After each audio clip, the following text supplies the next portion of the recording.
crackdown on NGOs has not died out yet. Last week's action by the NGO Bureau is continuing to court controversy days after the suspension took effect. To further this discussion, we now cross over to Entebbe, where we are joined by Simon Chris Makanga. Simon? Thank you so much, Bernadette. Indeed, with me I have Counsel Nicholas Opio, whose NGO Chapter 4 is among the 54 that were suspended by the Uganda NGO Bureau. Counsel, it's a pleasure to have you with us. Thank you very much. And the outrages that happened last week were very clear. And what have incensed the suspension of your NGO? Well, there have been many statements made about the suspension. But the suspension broke down NGOs into three categories. The first are NGOs who have elected to only operate as companies limited by guarantee and have not registered with the Bureau. The second category includes people whose permits have expired.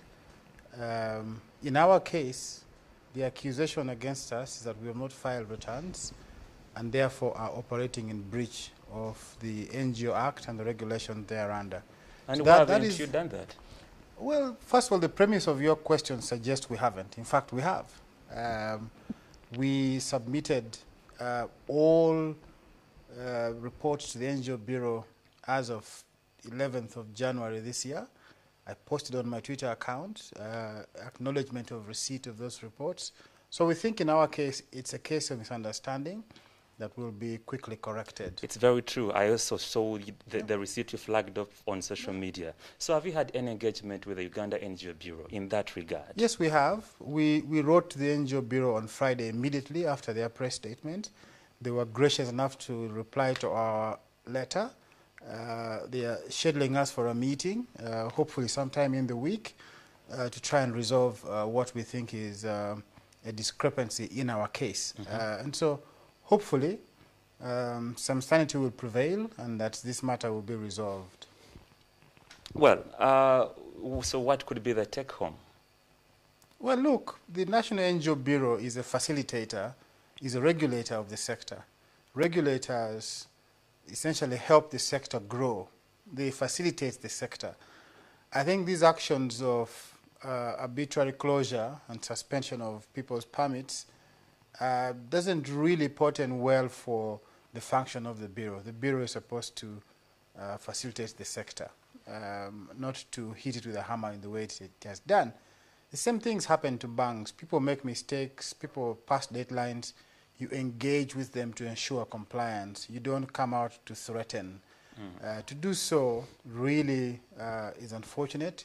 It impacts the lives of hundreds of people who we employ. I pay over 60 million shillings in taxes every month to URA and NSSF, and then this income is now stuck. We can't pay salaries. People's, kids are going, in the middle of a pandemic without food. So there's far-reaching implication for these actions that they should have thought about it before they did so. So any damages that you can count for now, and probably any future damages? Well, the first thing is of course reputational. Now, when they blacklist you and name you the way they have done, there's deep reputational damage. People begin to doubt your integrity, even though in our case it is clear we have filed all these returns.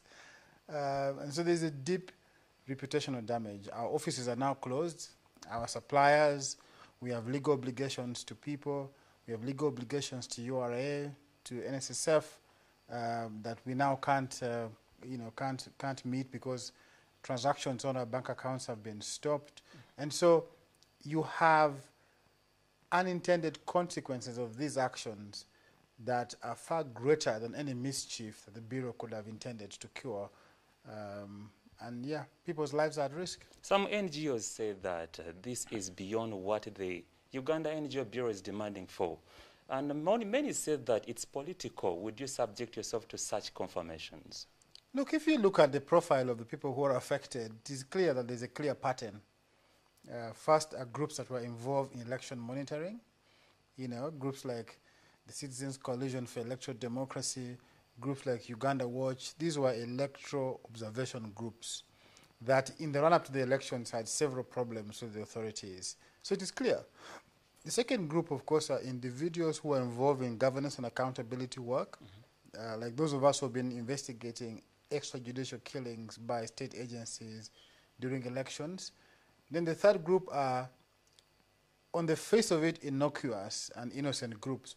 But if you dig deep and begin to find out the individuals involved in them, then you realize the objective is very clear. You know, some of the groups include groups owned by wives of lawyers for NUP.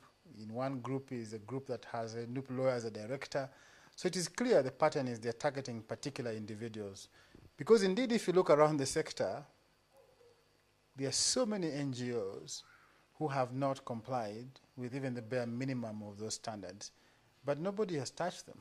So it appears that these actions give credence to the belief that these actions are politically motivated. And what is your response?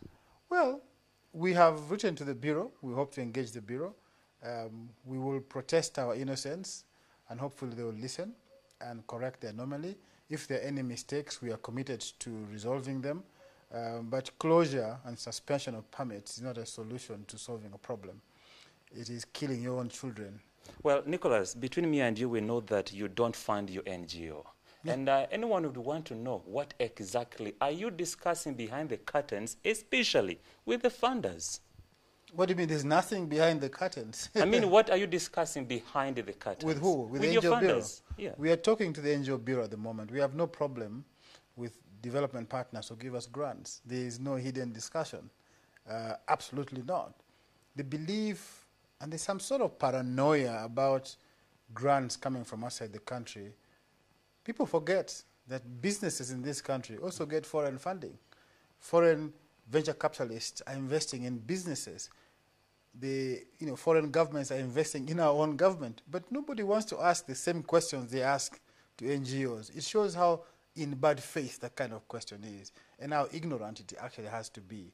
Because if the problem is foreign direct investment, you would be having a problem with people who are getting grants from venture capitalist funds to build arcades, to build workshops. My last question, yeah. Nicholas, sorry for cutting you short. That's okay. If your NGO is indefinitely suspended with no any hope of returning, what is your next course of action? They have suspended the NGO, not our knowledge. You said you're going to have an engagement with them. Yeah, we are having an engagement, but that's not a matter of life and death. I'm a practicing lawyer. People work for us are practicing lawyers. They will continue to practice law in some form or shape, doing exactly the same things you've been doing.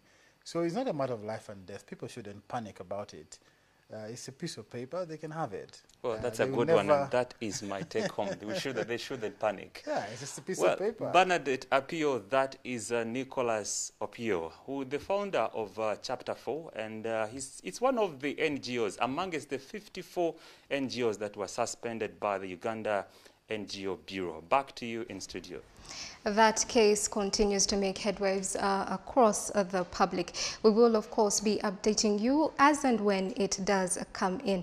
PM Edition does take a short break. We'll be right back.